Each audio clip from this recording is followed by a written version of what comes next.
This is the Joe Gaither Show on BamaCentral.com.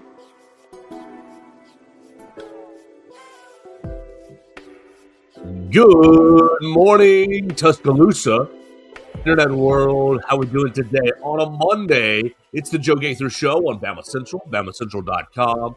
Hope you and yours are doing well. We're not live in the Derek Daniels State Farm Studios, but we are back and better than ever after a couple of days off. My man Theo Fernandez took care of everything while I was gone. Make sure you follow Theo at Theo Fernandez __ on the Twitter machine. We are going to be talking about Alabama basketball's big win over LSU, SEC tournament standings, and a whole lot more over the weekend. We'll get a little Alabama baseball report as the Crimson Tide took care of Rhode Island. We'll dip into softball just a little bit as Alabama softball continued to keep their early season run of play going by beating Florida State and staying undefeated on the season. So we're going to have a great episode right here on BamaCentral, BamaCentral.com, on the BamaCentral YouTube channel, on the BamaCentral Facebook page. You guys can leave us a comment on any of those platforms. You can leave us a voicemail at 205-462-7340, extension 800 if you want to be a part of the program. We'd love to take your voicemails. We're going to have a lot of fun today. Program is presented by Derek Daniel State Farm Insurance. You can call him at 205-758-3391. Like a good neighbor, Derek Daniel is there. Of course, we're presented by Purple Turtle Roofing as well, specializing in residential roofing, commercial roofing, really anything in the roofing world, full-on roof replacements, insurance claim support, and more. Check them out online today at roofturtle.com. With all that, we're ready to get into today's episode. I can't wait to get it going with you guys. Theo, thank you so much for Thursday and Friday. I know Thursday, getting started, not getting the sound quite there, and then it's stressful. It's stressful when everything's flying. You're like, I don't know why it's not working. I just want to applaud you and compliment you. You battled through just the first little bit of technical, and you gave them 2 really good episodes. So I want you to listen on Thursday and Friday. You can find it on Apple Podcasts, Amazon, Spotify, wherever you get your podcasts. You can hear Theo and Hunter Decipher talking about the Alabama and Arkansas game from Thursday, and then you can hear Theo and Henry Sklar talking about Alabama's game on Saturday against LSU and the NFL Combine. So 2 big old episodes right there, courtesy of Theo Fernandez. Theo, thank you so much, and good morning. How are you? Thank you, Joe. I feel a little like Brock Osweiler right now, right? Like I came in, I filled in the starting role, nailed it, and now I'm just back here on the sidelines, for the rest of the. So I feel like, oh man, to vote back to reality here now. It was a lot of fun leading the program for those 2 days. I hope everyone enjoyed those episodes. Great having Henry back on. I know it's been a while since he's appeared on the program, but he had a good time talking Alabama football. So yeah, it was a great 2 days and good weekend too. Very good, very good.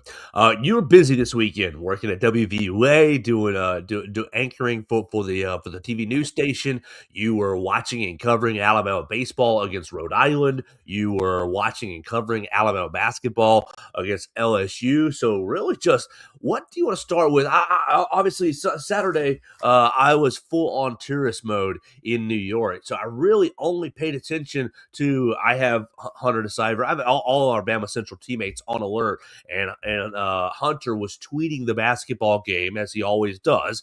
So I was following Hunter's tweets, but really I was unplugged. I saw Broadway on Saturday night, so I was watching Great Gatsby instead of Alabama and LSU. But I basically am following his tweets, and the game goes about like you thought it might.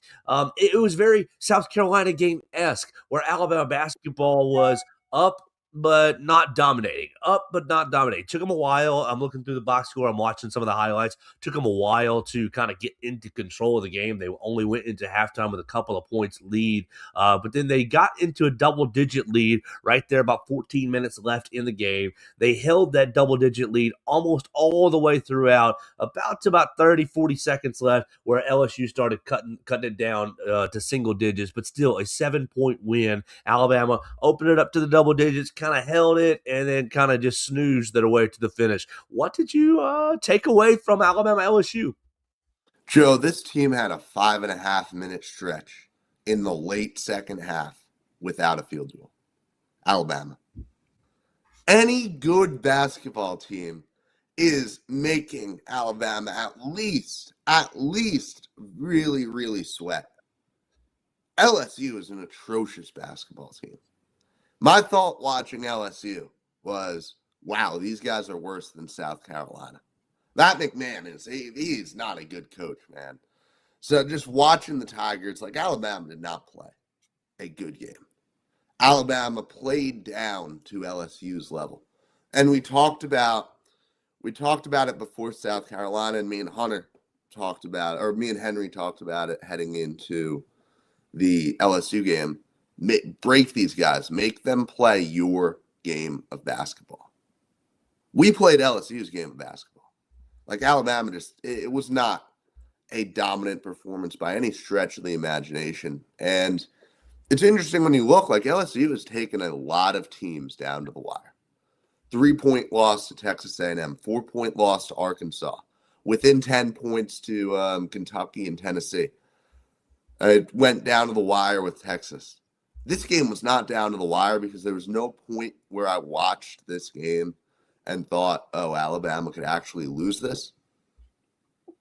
But it was just an ugly performance all around. It was the probably least enjoyable basketball game of the year to watch out for the Alabama fans who tuned into that. And yeah, just not all that much fun and just underwhelming second half offense. But at this point in the season, a win's a win, right? You go on the road, you get the job done. A win is a win is a win is a win. What's that, 5 in a row now for the Crimson Tide? Or is That's 6. Now? 6. See, yeah. I told you I wasn't really paying attention as much. Now, I didn't talk about it because I was out on Thursday. But Wednesday night's game against Arkansas was incredible. And y'all did have a real good episode. I left a voicemail and it never emailed through from the hotel Wi-Fi for your Friday show. It's just incredible to go back and forth. And so like you're kind of, I don't want to say expecting, but you were expecting Alabama to have some emotional letdown or it's difficult to maintain that edge all the way through both halves and overtime and then go play an inferior opponent and really take care of business. But it's the same issue that Nate Oates has been talking about for 6 weeks now, maybe even more. But basically, his big challenge is getting the team to not play to the other team and not play to the situation. Oh, we're up 10, we can relax. But to instead play to the standard of every possession matters. We want to get a defensive stop on every possession. I mean, obviously that's an impossible standard, but you want to play really strong defense on every possession, go down and get a really quality shot on offense. You see Alabama open up a 16-point lead there in the second half. They're up 16 with 8 minutes to go. You shouldn't be, I don't want to say sweating because Alabama wasn't sweating during the last 5 minutes of this LSU game, but you shouldn't be taking your foot off of the gas. You should be able to maintain your lead, maintain your margin of victory, and really hammer, like, let's get Jacob Martin into the game. Let's get some of these guys that don't play into the game. And we've been talking about how valuable Aiden Sherrill has been post Charles Bediako. Well, he went out and played a huge amount of minutes against Arkansas. Let's keep this 16-point lead and pull him out of the game so that he can take a little bit of load off of him. Obviously, another good game for Aiden Sherrill, double-digit scoring and points, double-double. But he did foul out, 5 fouls. So that's one area that really you gotta watch for. If he stays out of foul trouble, then I think that he is really an effective player, and he is really coming into his own.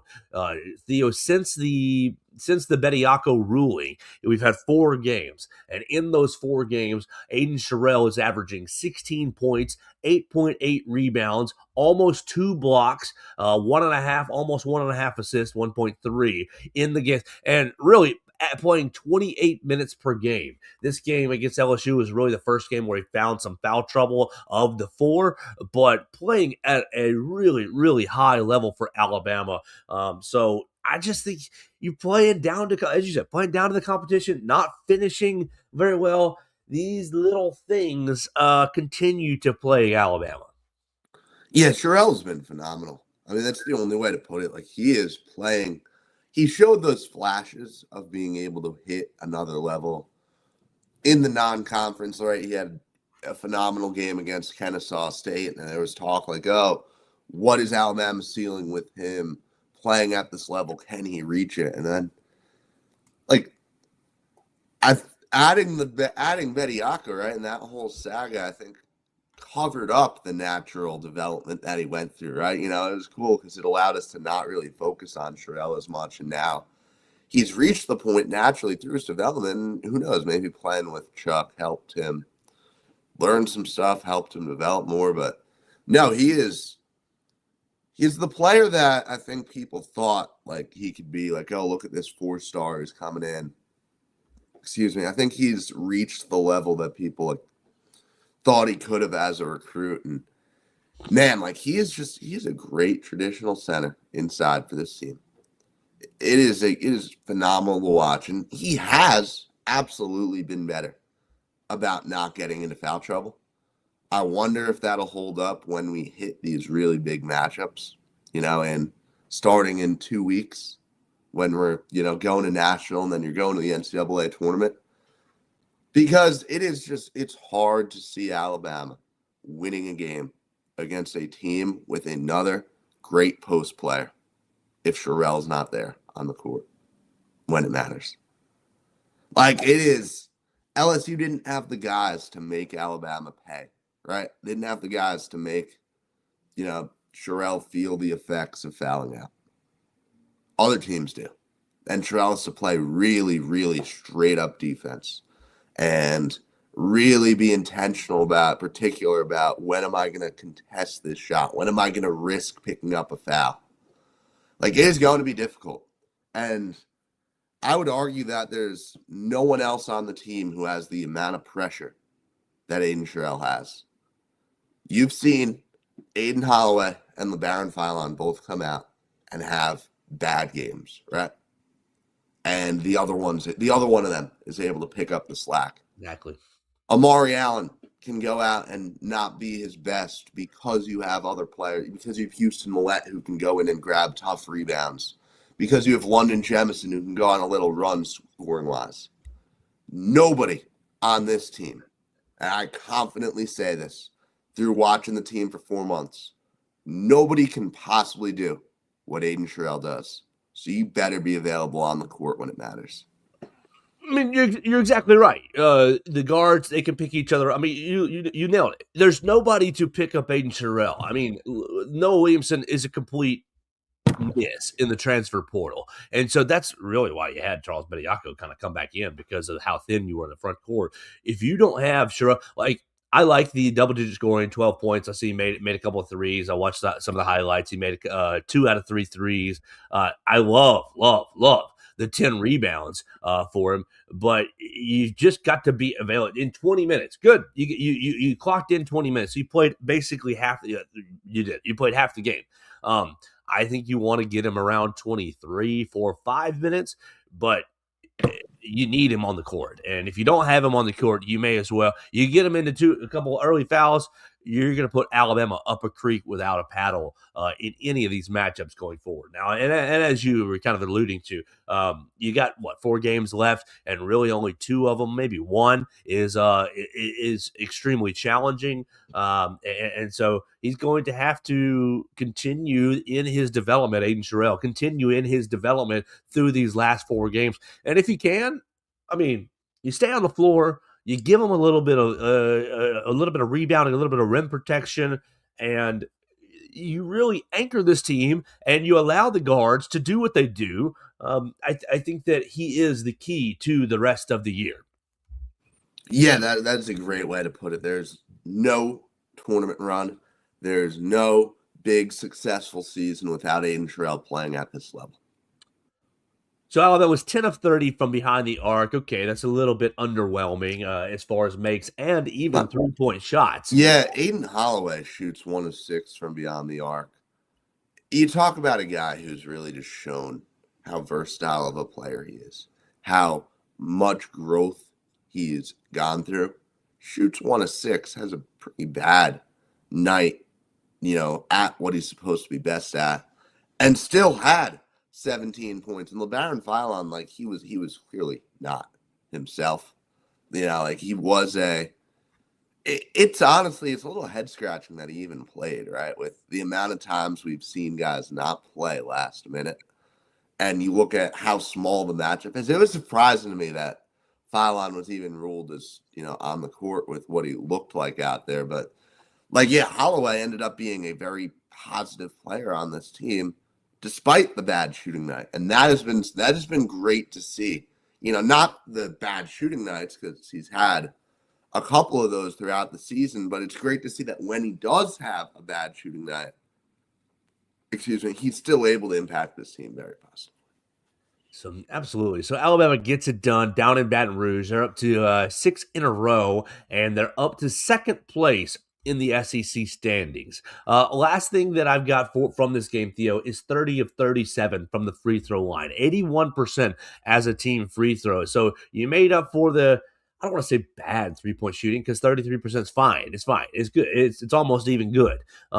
You basically look at Holloway, London Jemison, and Latrell Wrightsell. You're 3 of 9. You're 3 of 14 from beyond the arc with those 3 players. But as a team, 30 and 37 from the free throw line. LeBaron didn't miss one. Aiden Holloway didn't miss one. Amari Allen didn't miss one. Latrell was 9 of 10, getting to the free throw line 10 times. He said, if I'm going to shoot 1 of 5 from the three-point line, I'm going to get to the free throw line and get myself some easy buckets. So 9 of 10 for Latrell Wrightsell in an area that has not always been Alabama's strongest suit this season.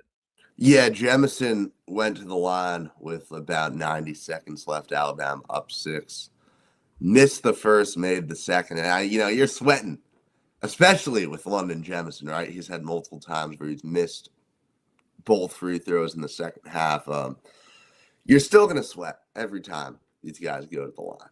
But they are showing an improvement there. One last note on this game. It ironically kind of reminded me of the Bama LSU football game from this year, where you leave everyone walked out of Bryant-Denny Stadium not feeling great about the performance. This isn't a great LSU team. We didn't play phenomenal. It was a pretty close game, but you also never necessarily felt like, oh man, LSU's about to steal this game from us. Right. That's exactly how I describe this basketball game, to draw that parallel. I think it's a really strong parallel. Yeah, I think that is a strong parallel. Didn't play your best, but stayed in front of them and just kind of rode the madness of the game all the way to zeros and walked out of there with a win. Yeah. So Theo, let's transition a little bit, because you do have just 4 games left.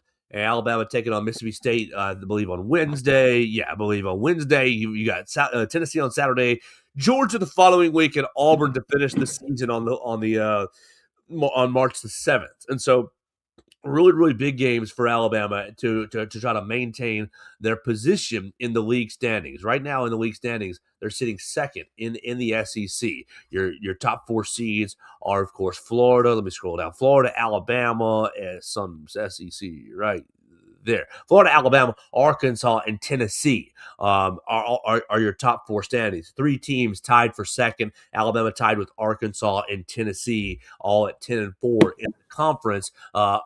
I believe that's a 3-way tie situation. That is why Alabama is sitting there second. Obviously, you're going to play Tennessee another time, but you beat Arkansas And so there's some sort of a three-way tiebreaker situation going there that has Alabama currently in second place. Obviously, the next rung, Texas A&M standing alone at 9-5, and then you have a big group at 8-6: Texas, Missouri, Vanderbilt, Kentucky, all at 8-6, and then you have the back end of the conference. So you've got the SEC season basically wrapping up. I don't see Florida losing 3 of their final games, so they're probably going to cruise to an SEC regular season championship. They've got Texas, Arkansas, Mississippi State, and Kentucky, so a couple of tough games to Arkansas and maybe Kentucky if they can get it figured out. I know Mark Pope is having a pretty tough a pretty tough weekend after what he said at what happened at Auburn and kind of what he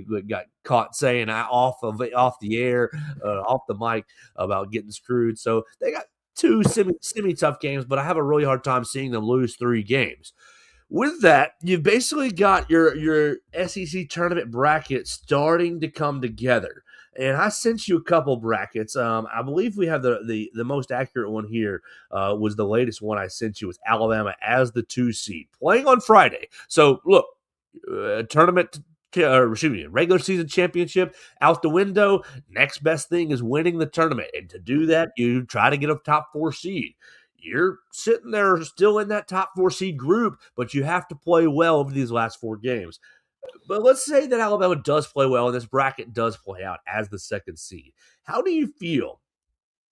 How do you feel about the draw? I'm gonna talk about the draw, and then I'm gonna ask about which teams you don't want to face in Nashville. Alabama with the number 2 draw would play the winner of Oklahoma, Georgia playing Texas. So Texas plays on the Thursday. You've got Oklahoma, Georgia playing on the Wednesday. If Oklahoma probably Georgia beats Oklahoma, they play Texas. That's going to be an interesting game, Texas, Georgia, and then you play the winner of that game on Friday. That's a pretty good matchup, in my opinion. Winner of Texas, Georgia, or Texas, Oklahoma is a pretty good matchup for Alabama, I believe. You get a rematch with Texas, who beat you at home in a game you probably shouldn't have lost to, or you get a rematch with Oklahoma in a game you went to Norman and had an ugly win, had a much closer win than you should have, but a matchup that probably favors you against 2 former players. Georgia, we'll get to see that Georgia matchup here in about a week, so we can kind of see what that matchup would look like. But I think initially that is a very favorable Friday matchup. You win the matchup, and you're likely playing Arkansas again. How much do you think the SEC would love to have Alabama, Arkansas on semifinal Saturday, on the nightcap of semifinal Saturday? What do you think about just playing Texas, Oklahoma, Georgia winner, and then potentially playing Arkansas on Saturday? Yeah, that's the draw. I mean, there are 2 teams here that you want to avoid, and that's Tennessee and Florida. This is the dream scenario right now. These results holding. It's like this 3-way tie between Alabama, Arkansas, and Tennessee. First of all, it won't hold, right, because Alabama and Tennessee play each other. So, we can't think in terms of that. So I was looking, and it's funny, I was looking at the magic numbers. Alabama's magic number for a top 3 seed is still 4. Like, you can only clinch it by winning 4. But you have an advantage with a magic number of 3 for a top 4 seed, whereas Arkansas and Tennessee need to win 4 to control the destiny. So you got to go 3-1, right? You got to get the top 4 seed. That's a given. That's a non-negotiable. I think the goal should be a top 3 seed, right? You want to avoid Florida. You would like to avoid Tennessee as well. I'd rather play Arkansas than Tennessee, but it's a much smaller gap there. You're okay with playing Tennessee again. You shouldn't fear a matchup with Tennessee. Florida, you get them in the semifinal. It's like, well, I mean, that's hard. Looking at the draw, I would love to play Texas again. I think that is the matchup that Alabama fans should be rooting for. Getting the chance to show the committee, hey, look, we are a much better team. We look at this Texas team that beat us, and now we go out and we beat them by double digits. You should not have lost that Texas game. You dug your own grave You missed 6 free throws in the final 5 minutes. Jemison goes 0 for 2. Vylon missed one. I forget who else missed one in that game. But it was atrocious. You did it to yourself. You lost to an inferior opponent. Texas is a fringe NCAA tournament team. They're not all that good. To the point where, there's who knows? Like, they could just as easily lose to Oklahoma or Georgia. Like, you got to remember that whatever team is penciled in as the higher seed, playing the team who just won a play-in game and is on a hot streak, you could very well lose that game. It's fun. What's always been funny to me about the SEC tournament is that sometimes it just feels like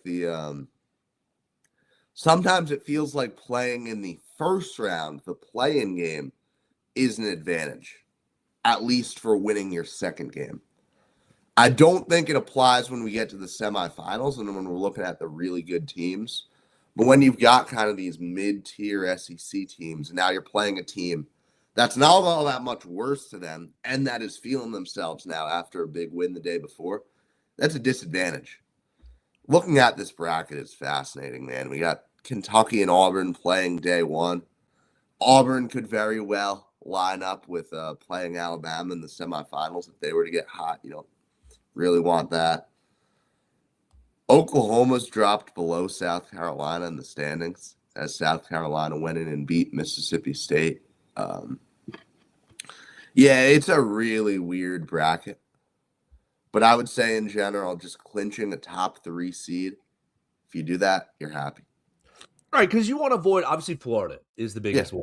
Florida but I think you want to avoid, if you could draw it up, like, I heard you say it just now that you'd rather play Arkansas over Tennessee. I think are you saying that just because of the depth of Arkansas, the lack thereof, the depth of Arkansas? Because I think you saw last Wednesday, you're not stopping Darius Hacob. That's a nuclear bomb walking on the court, and so I don't know. Would you rather play Arkansas or Tennessee for real? Like, because I think. I know Rick Barnes has had your number for quite some time. I believe it's 5 in a row that you've lost to Tennessee. But I don't know. Stylistically, I think if you can get Tennessee running, if you can get them out of their game in Nashville, and of course, we're going to get another matchup right there in Knoxville on Saturday. So it's going to be a huge, huge week for Alabama. But you're serious? You'd rather play Arkansas over Tennessee? Okay, well, to be fair, I have to say I was first a little biased. My biggest reason in saying that I wanted Arkansas was because I just want to watch that basketball game again. That's fine. That's first and foremost. But, I mean, I don't know. Stylistically, it's like Arkansas is a really hard team to see going on a deep run, right? With the lack of depth. So I feel like you would like to play them after they've just played a game, right? I think the semifinals are where Arkansas bows out in this SEC tournament. Looking at the schedules, it's interesting because Arkansas goes on the road to play Florida. That should be a loss, right? Tennessee, you have the game next Saturday, Tennessee, Bama, and then Tennessee closes the year against Vanderbilt. You would think Tennessee would win that game. Vanderbilt's really, I'm surprised. Vanderbilt's still ranked. They probably will fall out with their loss to Missouri this week. It's easy to see either of these teams losing a game, right? You think Arkansas is probably going to lose one, and you know that either Bama or Tennessee is going to lose one. And what makes that interesting is Alabama can afford to lose to Tennessee, and then you're still the 3 seed, assuming Arkansas loses as well, right? So it's a bit of a weird situation down the stretch where you have these top teams, but you're all expecting them to lose. So I think that I would rather play Arkansas. I think you make a really good case with the depth aspect and playing them on that semifinal Saturday, because Arkansas on this path right now, obviously the bracket will change, but on this path, Arkansas's quarterfinal Friday matchup would be against the winner of South Carolina, Auburn, and Missouri. South Carolina, Auburn playing on Wednesday, and then they'll play the winner on Missouri, on Thursday. I think Arkansas can give. Excuse me. I think Auburn can give Arkansas. Auburn beat Arkansas near the start of the league season. I think Missouri can give them a difficult game. South Carolina is going to be out, the odd man out on that trio. But you get a tougher game on Friday, and then you have to turn around and play Alabama and their pace, and you're running up and down the floor, and you only have seven players in your rotation. I think you made a good case right there. I'm with you that you would probably rather play Arkansas than Tennessee, because Tennessee will just muck it up and they'll foul over and over and over throughout the SEC tournament and make the officials kind of call it. And you know how officials do; they're not going to call every single foul. And Tennessee's physicality would probably really disrupt Alabama's offense, and so I think you make a good case right there. I think you obviously are wanting to avoid Florida. You're wanting to avoid Tennessee. I'm going to go with you right there, but you're also wanting to avoid. I think you're wanting to avoid Texas A&M. Sitting there on the 5 line, which is why I think you're right in really trying to keep these top 3 seeds, because I think Texas A&M is going to be a very, very annoying out, really in both tournaments, the SEC tournament and the NCAA tournament, pressing you up and down the floor. I think that they can match Alabama's pace, and I think they defend fairly well as well. And I think Bucky will want another crack at Alabama if he can find it, if he can kind of orchestrate that opportunity. Those are probably the 3 teams that I would want to avoid the most: Florida, Tennessee, and Texas A&M. Yeah, that's fair. And it's funny looking at the standings. Like, I didn't realize how we generated some real separation now, because you've got Alabama, Arkansas, Tennessee, the 3-way tie at 10-4. A&M is 1 game behind, technically 2 games behind Alabama, with the Tide having the head-to-head. And then you drop down to 8-6, and then we just have a hodgepodge of teams, all fighting for a top 8 spot, right? You have Texas, Mizzou, Vanderbilt, Kentucky, all 8-6, Georgia a game behind. That's your 6 through 10 right there, and none of them have any shot, barring a complete collapse, of catching Alabama, of catching the 3-way tie up there. So there's only one team that can take your spot from you, right? All you have to do is go 3-1, and you secure the top 4 spot. 3-1 will almost certainly secure you a top 3 spot, because then all you would need was all you need is an Arkansas loss, right? At 3-1, assuming the 1 loss is Tennessee. There we go. I think if you're a 3 seed playing 2-seeded Tennessee, it's not the end of the world. You're not unhappy with that draw. So Alabama will be back in action on Wednesday against Mississippi State. You'll be able to see that right there on what channel? Oh, should be ESPN. Oh, we're on ESPNU this Wednesday. That's weird. Trap game. Well, could be. Ken Palm has Alabama winning very, very comfortable 94-78. We'll talk about that much more throughout the rest of the week. We'll hear from Nate Oates tomorrow, setting up maybe a last matchup against Josh Hubbard for Nate Oates, because he's probably going to end up going to the NBA draft after that. So we'll hear from Nate Oates tomorrow about Alabama and Mississippi State. And then, of course, we'll keep our eyes on Saturday. Huge matchup against the Tennessee Vols on Saturday. Theo, let's transition real quick to baseball because you were covering Alabama and Rhode Island. Alabama, 7-1 on the season. Really, I just want bullet points, a few takeaways from the baseball, but I really specifically want a report on Justin Osterhaus. First hit, smacking it over the wall, getting a big old home run for the Crimson Tide. What was your impression of how he battled through the weekend and really opening up his Alabama career with a home run? Yeah, J.O.'s going to be fine, man. And this is one of the things that I struggle with, especially as a baseball reporter, right? You can't cover it like you cover the other sports. You can't. Too Because many games, J.O. too many goes swings. he goes his first 5 games of his Alabama career without a hit. And not only did he not have a hit, but he had some really bad strikeouts. Rob Vaughn talked about it after Friday, saying, like, yeah, he looked like he was swinging for the fences every at-bat. You're looking to have that really big first at-bat, send it over the wall, which, ironically, he broke the slump by actually succeeding at that, right? Taking the huge chop at a ball and, finally getting it to go over the fence. But the way he responded after getting that first hit, just completely different player, completely different approach in the plate. He was relaxed. He was calm. He drove in another run after that homer. I believe he walked in 1 run on Saturday to sac fly. He got on base again. Like, you see how complete of a hitter he is, and you see just how well he attacks balls and his ability to lay off pitches. Like, I feel like I'm watching a completely different baseball player since he got that one to go over the fence. Okay, all it takes is one. Keep going. All it takes is one. That's an exact quote from Rob Vaughn. Okay.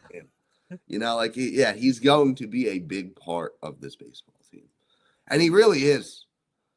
He is the second fastest player on the base paths on this team. Wow. Like, he is an athlete, man. He's going to be a very fun player this year. I guess other notes on the series. It was a great weekend for Alabama overall. John Lem, Australian, transferred from Southern Illinois, hits his first home run as well. Great to see him get one over the fence. Brennan Holt has become one of the guys to watch on this team. He's batting in the 9-hole, and I don't know how long he's going to stay there because he's batting, I believe, .325 right now for Alabama. He's hit a couple homers. He's been so consistent, and that's been so valuable with the top of the order coming around after him. And with LeBron being able to go up to bat, and there's Brennan Holt already on second base for me. So it's weird because we had Richie Bonamola Jr. start in the 9-hole and play his way up to cleanup by the end of the year. I don't know what's going to happen with Brennan Holt. You want a guy, first of all, he could just cool off naturally, but then you want a guy who can get on base batting ahead of LeBron. But you also need to move that guy up if he's batting so well. So it's hard to say on that front. LeBron, though, 5 homers. He hit 3 this series, 2 on Friday, 1 in the second game on Saturday, tying Rock Czeslowski at UCLA for the lead in the nation. It's going to be such a fun season, man. It is going to be such a fun season. We'll see if he can hit a breaking ball. He batted .216 in SEC play last year, really, really slumping. But I think Justin LeBron is in it for the long haul this year. And I think we're going to see him go right down to the wire for these national awards. Well, that's exciting. That'll be a lot of fun to watch Alabama's baseball season continue to unfold. We want to encourage you to follow Theo Fernandez at Theo Fernandez _, as he continues covering the Alabama baseball team. Only 8 games in. They'll be back in action on Tuesday when they're taking on the Southern Miss. It's going to... Yeah, go ahead, please. Rob Vaughn does not do well at Pete Taylor Park. Southern Miss looks really, really good, too. They won a series against UCSB, one of the best mid-majors. And they just beat Oregon State in a game. Oregon State's one of Alabama's opponents this coming weekend in Frisco, Texas. So Alabama has 2 top 15 teams on the docket in the next week. You're playing Southern Miss on the road. You're playing Oregon State in Texas. You're also playing Houston and Iowa. Those 2 will be slightly easier. Houston's had some impressive results. So it's like, realistically, you probably go 2-2 over your next 4 games. And that's an okay 2-2. If you can go 3-1, then we're walking out thinking, man, this team is really, really good. It'll be a fun weekend for Alabama. Huge weekend for the Crimson Tide, and you can follow it at Theo Fernandez _. Lastly, on the Diamond Sports, before we flip to football real quick, is the softball team. The softball team went down to Tallahassee and took on Florida State, Elon, and Dartmouth. Smacked Elon in the first game. You had freshman pitcher Caitlin Palazzo end up with a perfect game in the first game against Elon. So really incredible game for her as Alabama won 7-0. They ended up beating both games against Florida State, so the ladies stayed undefeated. 11 different home runs. Excuse me. There have been 11 different Alabama players. 11 different Alabama players have hit home runs this season now through a couple of weekends. So a lot of power going through that lineup. And you see these freshman pitchers, Vic Moulton and Caitlin Palazzi, really stepping in for to help out Jocelyn Brisky. I don't want to dive too much more into it. Let's reach out to Katie Wyndham this week and see what she made of the series against Florida State. You can read her takeaways on BamaCentral.com. We'll get kind of her expertise as the week goes on. But Theo, just real quick basics. It seems like a lot of pieces are in place for this Alabama softball team to be extremely competitive with the nation's best. One of 5 teams still undefeated in Division I. Yeah, I watched that second game against FSU on Saturday, and Brisky pitched a complete game. She gave up 1 solo homer in the 7th, but Alabama was already up 5-0. You know, like it's just such a fun team because you have the bats finally. And there are going to be games where you don't score a ton of runs. Like, there are going to be games where those bats slump, but oh wait, we have elite pitching. And we have Jocelyn Brisky, who is such a big name and who is such a great pitcher. And, you know, she had a slow start to the season with injuries and with not playing a ton, but showed that she can go the distance, showed that she still has the elite stuff, completely shutting down a top 10 team. And then Vic Moulton is just a revelation, man. Vic Moulton, as a freshman doing all this stuff, is just unreal. Alabama can hang with anyone in the country this year. They should be, I believe they will be in the top 5 of the polls this week. You just went to Tallahassee and dog walked FSU. Incredible showing. This team is legit. So we go. Alabama softball getting their season started in a big way. 3 weekends in a row, and now finally taking down a really premier program, Florida State, twice this past weekend. Theo, let's wrap this up with a little football conversation, talking about the combine and talking about an announcement that Alabama football just made this morning. Yeah, I just saw this. Yeah, before we do that, though, we'll tell you about Purple Turtle Roofing. We're not just another contractor. We're your neighbor and your advocate when it comes to protecting your home or business. With years of hands-on experience, top-tier certification, and a commitment to excellence, we've built a reputation as Alabama's go-to roofing solution.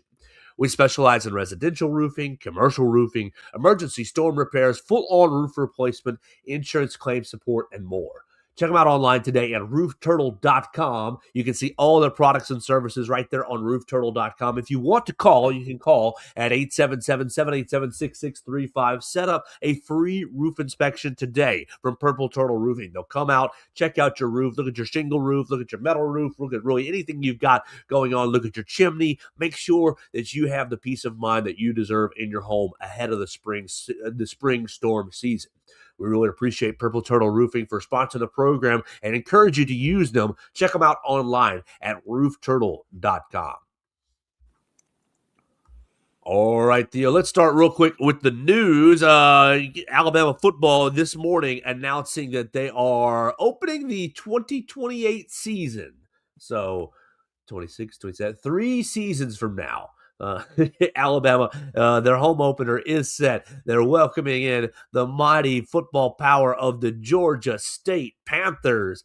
Theo, this is I don't much care that you're playing Georgia State. If you've listened to the program any length of time, you know that I really do not like bye games at all. Obviously, they are a necessary evil with the 9-game SEC season schedule on the horizon, and I love that, actually.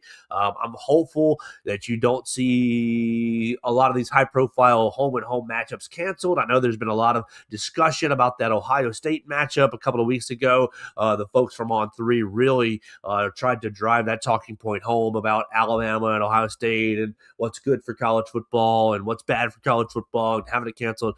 But just real quick, do you have any emotion or reaction at all? Because I don't care one bit about opening the season with Georgia State in 2028. Obviously, we are writing it right now for BamaCentral.com, but it'll probably be a 6 p.m. game right there in Bryant-Denny Stadium. They'll announce that in the future, but you're welcoming in the Panthers in a couple of seasons. Yeah, Joe, you already have 3 non-conference games scheduled. So you have UT Martin, who you play September 16th. You have games against Ohio State and Oklahoma State already. Oh, so no, you're right. One of those 2 series just got canceled. Wow. One of those 2 is gone. I'd say this is pretty big. That's a great point, Theo. Well done. And you're exactly right. Just using this as a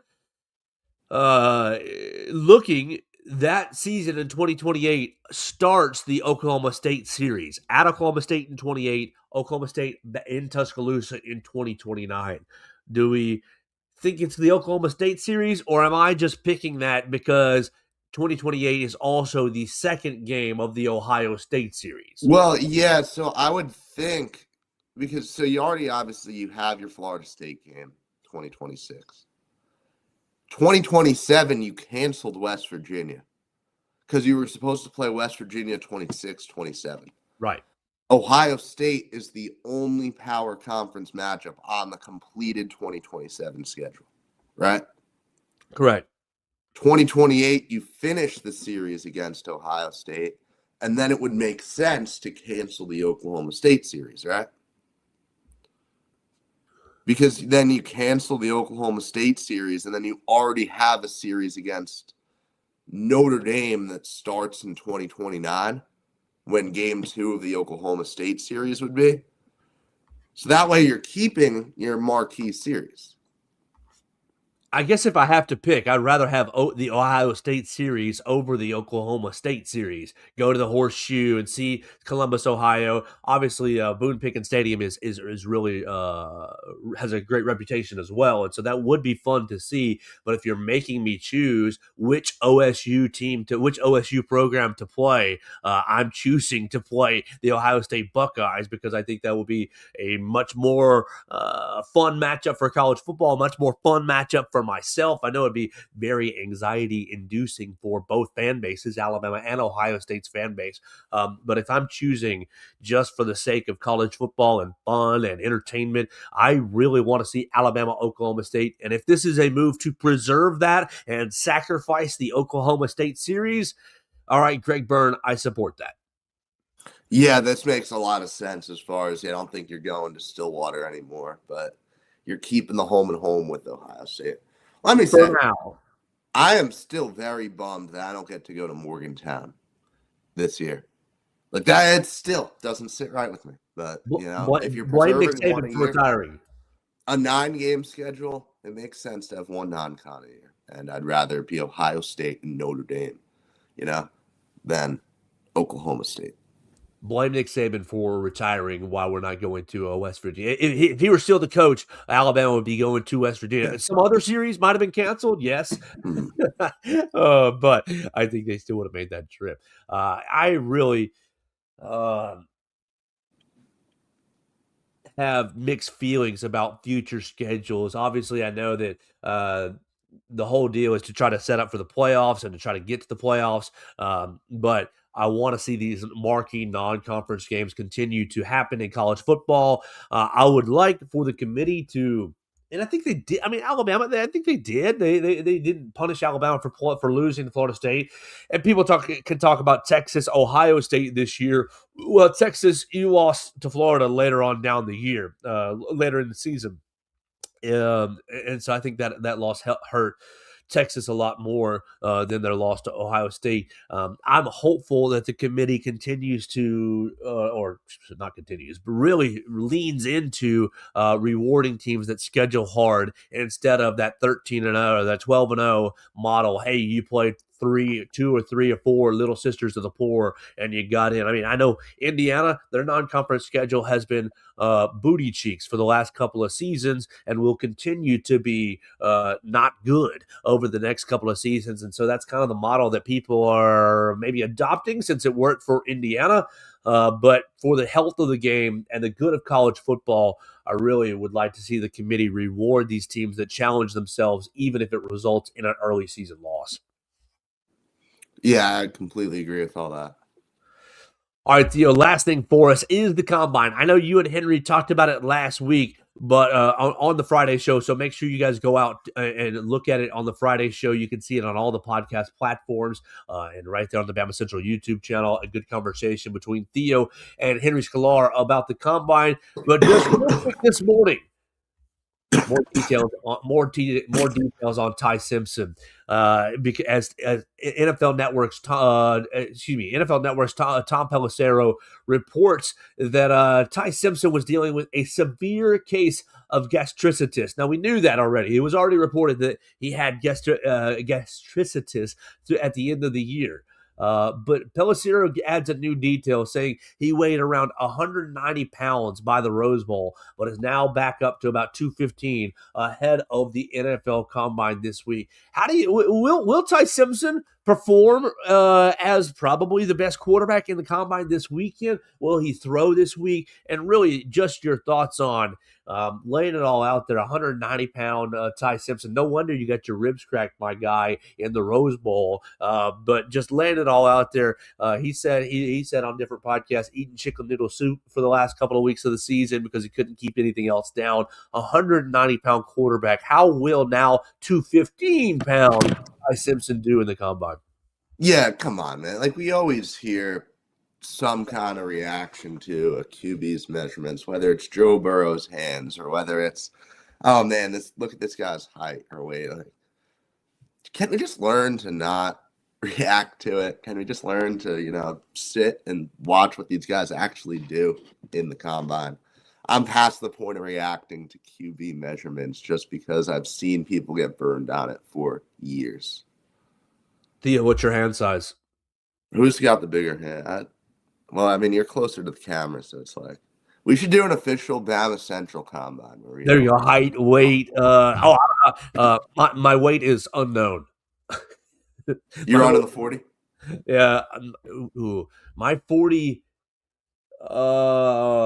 My 40 is probably today at. I want to be realistic. My 40 today is probably 6'1", 5'8", 5'9", 6'1", right in that range. In high school, I did break 5 seconds pretty consistently, but I was definitely no 4'6" guy, 4'7" guy. It was 4'9", It was 4'9", 4'9", in that range. But we are well past high school. So if you're asking me today, yeah, I'm gonna say my ambitious take is 5'7" in the 40. Theo, what would you clock yourself at? I don't even want to try. I'll hurt myself. That's for the problem, right? Yeah, like I can't give out too much information that affects my stock either way. You guys got to watch the performance in person. Sure. Well, Theo, it does have me on height, and maybe on weight, and definitely on muscle, but my weight is not a flattering weight. Yeah, I think that if you were drafting, go ahead and draft Theo ahead of myself based on Combine results, and we'll see how it happens this way. The Underwear Olympics kicks off today, so we'll see if Ty Simpson impresses in his way into the first round. A lot of people are enjoying mocking Ty Simpson to the Pittsburgh Steelers in that late teens range. I think it might be at 21 even. So we'll see how it plays out. Which Alabama player is this week's combine the most important for? Is it Ty Simpson? I believe it's Deontay Lawson. I think as far as a guy who PFF mocked him round 3 to your Chicago Bears, Joe. Lawson? Yeah. Okay. And I think when you look at him, right, he's a guy who, in theory, should go out and nail the interview portion, right? And, should get teams to fall in love with him. And then me and Henry were talking about this when we broke down the combine on Friday. Like, you forget how talented he is, right? You forget, this guy was a high five-star and was a really, really talented player at a time for Alabama. And we think of him as kind of like this veteran, this leader guy. No, he's a very talented football player. He's a guy who you speak to the teams, right? And you nail your intellect stuff and you have good showings with the measurables. You could end up being a day 2 pick. On the flip side, you don't pass the medical report. You have underwhelming numbers and, you're going at the tail end of day 4. There is a lot on the line with the pendulum. It could swing either way for Deontay Lawson.